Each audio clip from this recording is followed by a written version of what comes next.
Escola Sabatina começou, me encontrarei com meu Jesus.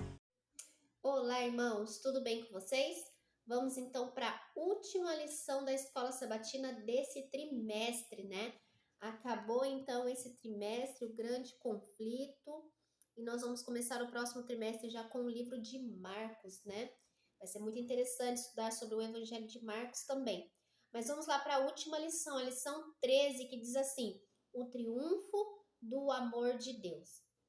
O verso para memorizar está em Apocalipse 21, versos 3 e 4, que diz: Então ouvi uma voz forte que vinha do trono e dizia: Eis o tabernáculo de Deus com os seres humanos. Deus habitará com eles, eles serão povos de Deus, e Deus mesmo estará com eles e será o Deus deles. Eles enxugará dos olhos toda lágrima, e já não existirá mais morte, já não haverá luto, nem pranto, nem dor, porque as primeiras coisas passaram, né? Uma das maiores e melhores declarações da Bíblia, né? Que enche o nosso coração de esperança. E é exatamente isso que o Apocalipse é e que essa última lição da Escola Sabatina, né? Vai falar de esperança. A lição diz que nós podemos encarar o futuro com a esperança, ainda que enfrentamos desafios, sofrimentos, dificuldades e tristezas. Se tivermos esperança de dias melhores, viveremos com propósito e alegria. Então, nessa lição, veremos o amor inabalável de Cristo em meio ao momento mais emocionante da história. E a sua vitória no grande conflito, né? No conflito entre o bem e o mal.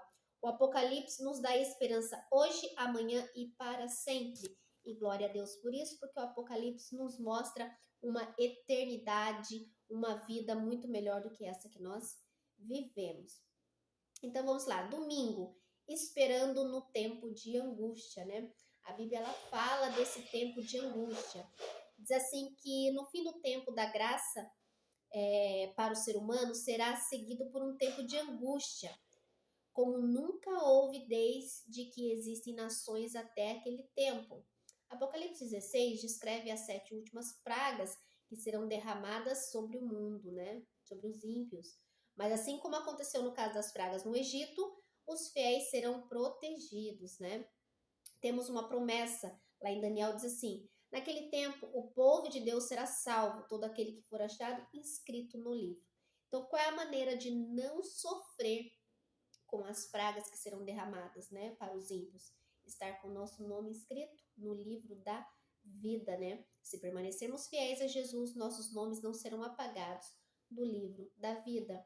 E é a fórmula, né, para que sejamos protegidos de todas as pragas que serão derramadas. Os fiéis, eles têm um relacionamento tão profundo com Jesus que nada pode abalar. O desejo deles é agradar o Senhor, de modo que, por meio do Espírito Santo, eles possam, né, ter essa pureza divina. Não havia nada no coração de Cristo que correspondesse com os enganos de Satanás.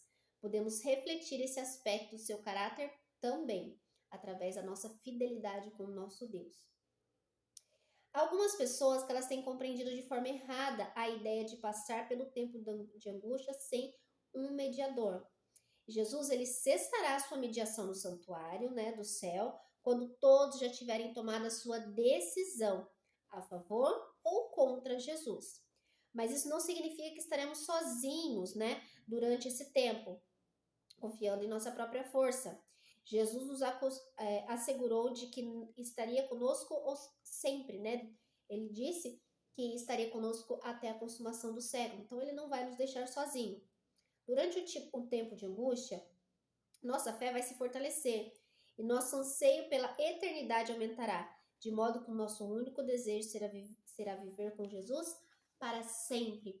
Então, Jesus ele vai cessar a sua mediação, né, lá no santuário celestial, porque todas as pessoas já terão tomado a sua decisão contra ou a favor a ele.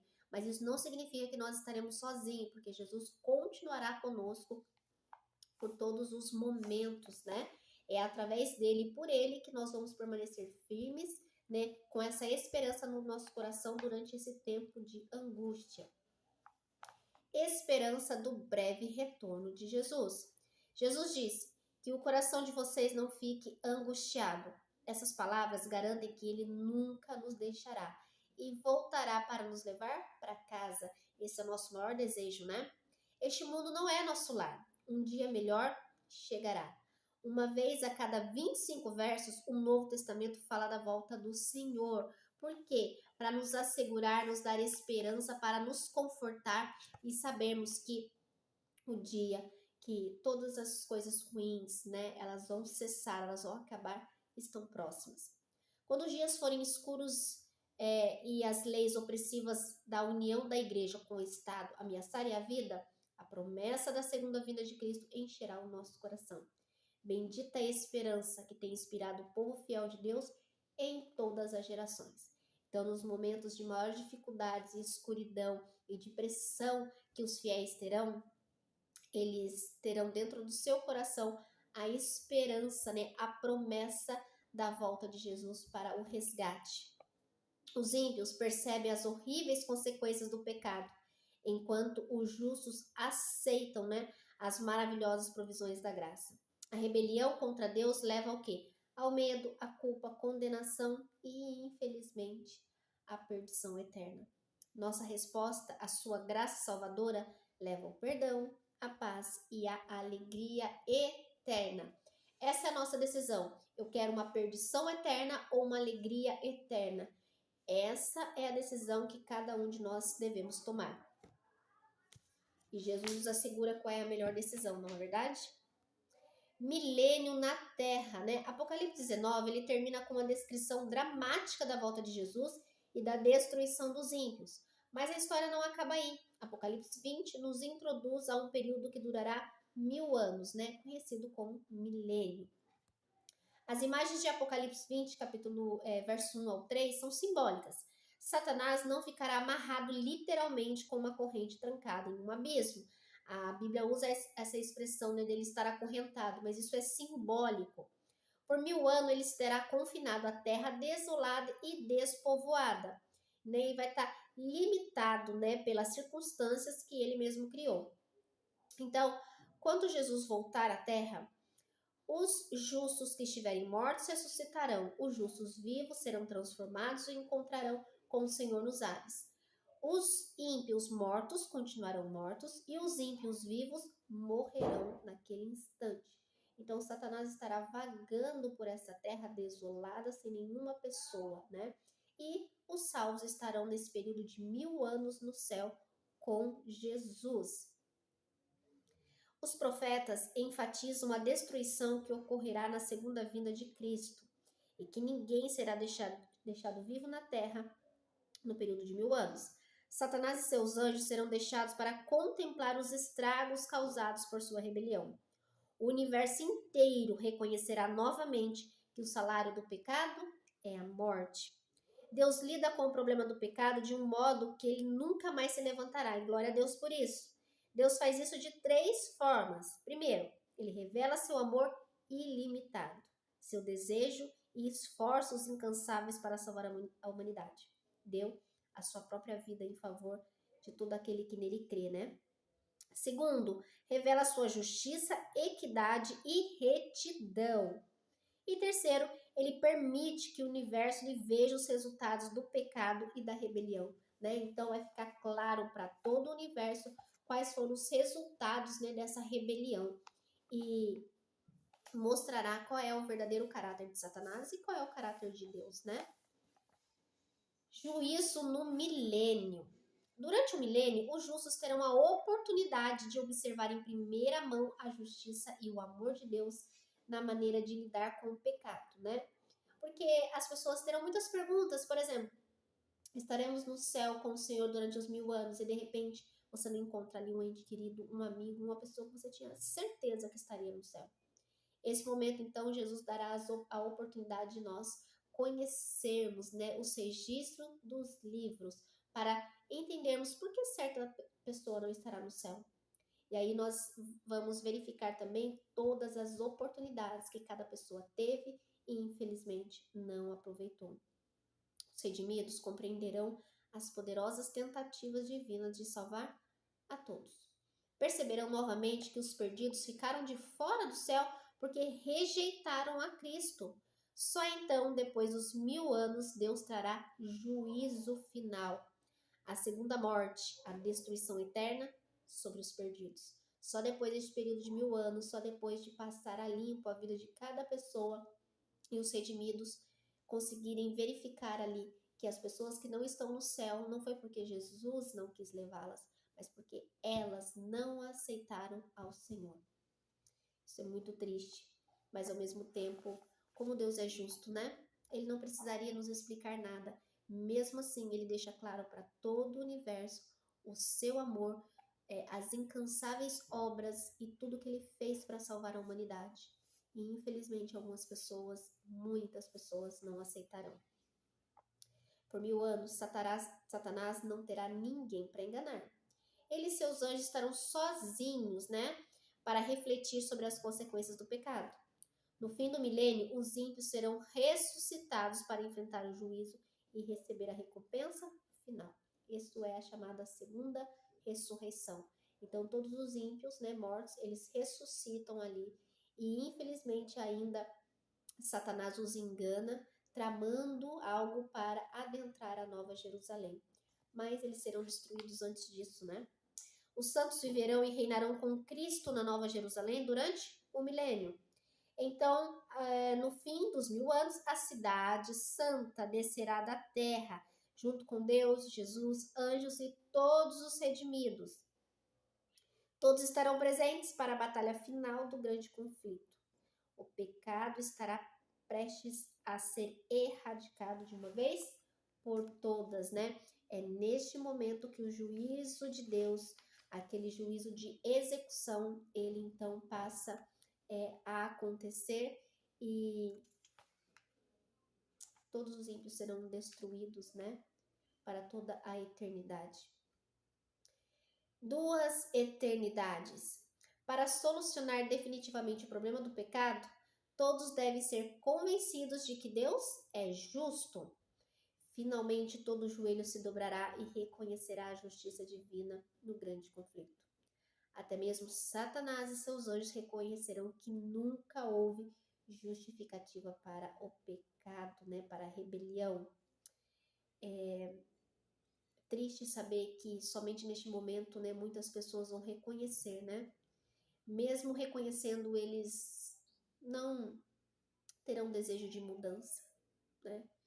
E infelizmente, a única coisa que resta é a destruição do pecado. E como essas pessoas não quiseram abandonar o pecado, serão destruídas também, né?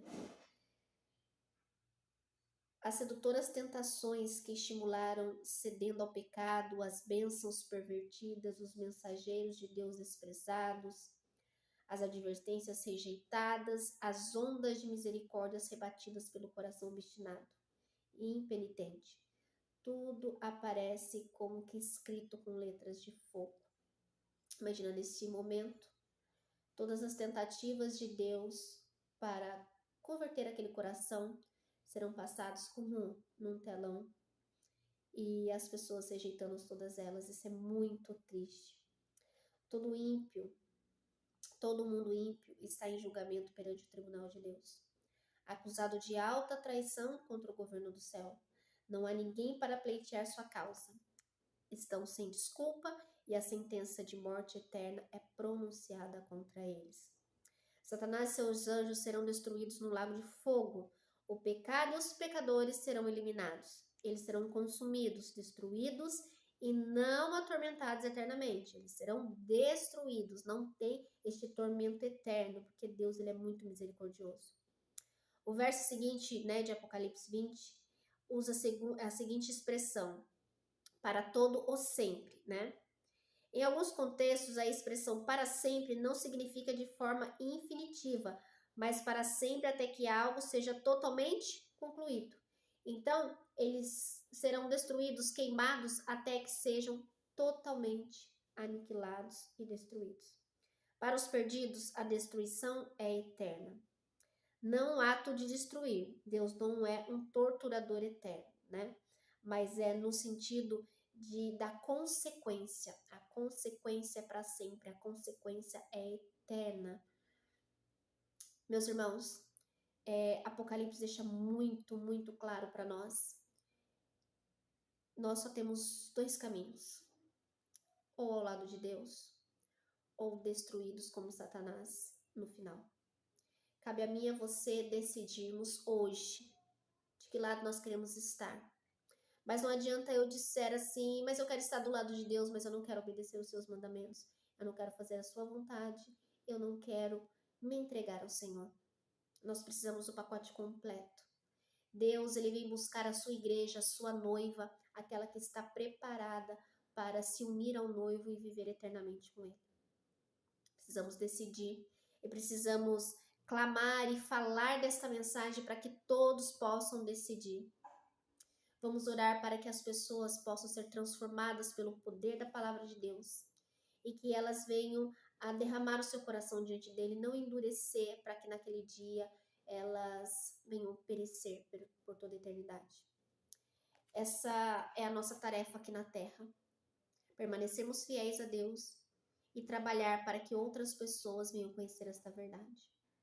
O tempo do fim está cada vez mais próximo. O conflito final está se aproximando. Precisamos levar isso a sério. Amém?